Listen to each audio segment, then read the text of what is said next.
It's not ripe yet. Waiting sucks, but the wrong timing is worse. I bought some pears the other day and they were pretty hard. Not rock hard, but certainly not soft the way pears should be. The problem was that all the pears were that way. Wanting pears, I love pears, I bought them anyway and figured they would ripen up on the counter. I'm still waiting. They aren't ripe yet. Of course, being the neurodivergent that I am, my brain immediately went to the scenes in the Guardians of the Galaxy movies. I can't remember if it's 1 or 2, but there's a part where Nebula is captured and tied up while the Guardians are fighting a space battle. All the while, she's waiting for them to do to her what she would do to them.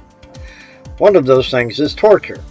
She sees a fruit and is hungry and wants it. They keep moving it away from her and telling her that it's not ripe yet. Every time she gets it, they take it away and tell her the same thing. This goes on back and forth throughout the battle and even when they crash land. She thinks they're doing it as some sort of torture, and when she finally gets herself free, she picks up the fruit and takes a victorious bite.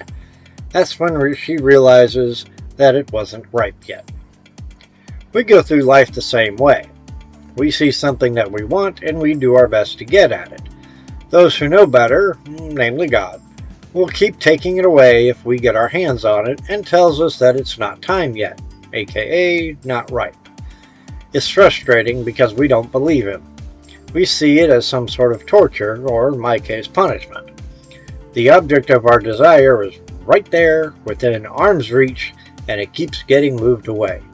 When we finally get our hands on it, it gets snatched away quickly. This only adds to our frustration because we see nothing wrong with the fruit. God has his own timing for everything. Most of the time, we don't know what that timing is, and we want things on our terms. We're not being malicious about it, but neither is he. What we see is what's right in front of us. We can't see past the skin of the fruit. To us, it looks good enough, so why can't we have it yet? It's not like we did anything wrong, and if we did, are we deserving of having things kept from us forever? Like a child facing the wall, a minute is like an eternity when we're not getting what we want. In our struggle to get what we want in our own timing, which is now, we often end up with unripe fruit. We grab hold of it and victoriously take a huge bite out of it. I don't know about you, but I've sunk my teeth into many fruits that weren't ripe. Ugh. Trust me, waiting for it to ripen is worth it. We do the same with our lives. We want something, somehow manage to get our hands on it, and find out that it's not ripe. Sometimes it's the fruit, and sometimes we're the ones who aren't ripe yet. Have you ever complained that someone else is getting the things you think you deserve? You've worked hard, you've paid your dues, you've done everything you know of that should have brought you to some of their same outcomes. And yet, they're the ones who have success, all while you have is struggle.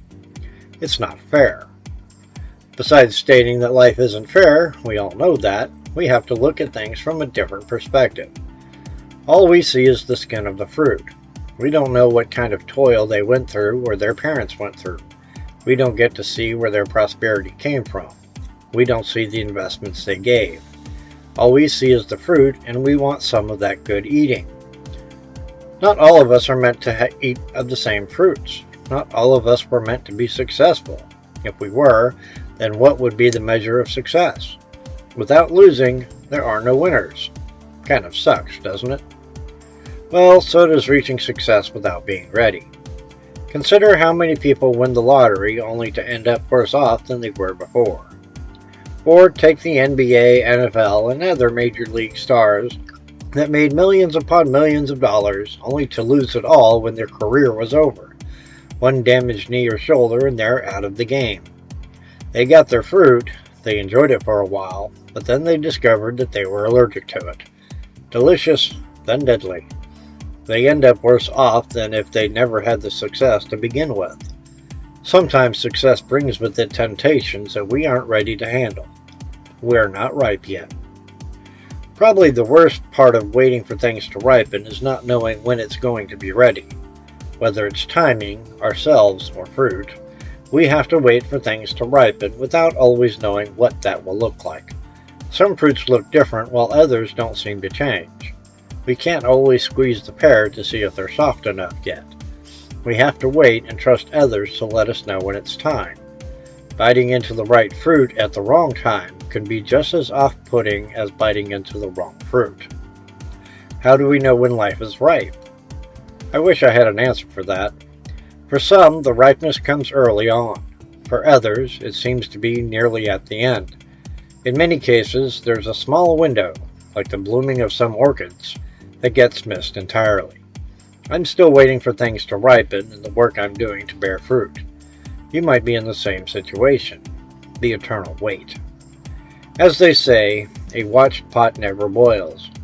Sometimes we need to distract ourselves with something else while the water heats up. We need to tend to the other plants while we wait for another fruit to bear. When we work on other projects, consistently put out work and tend to main plant from time to time without being overbearing, our minds aren't as focused on getting it now. Without realizing it, the water boils, the plant bears fruit, and we're ready for the harvest. Sitting and complaining won't do any good. All that does is prove that we are not ripe yet. What things are you waiting to ripen, and what things had you bitten into before they were ripe, and what were the results? Thank you for joining us here at Neurodivergent Life. If you've liked what you've heard, be sure to support us by becoming a free or paid subscriber at neurodivergentlife.substack.com. Until next time, keep on living that neurodivergent life.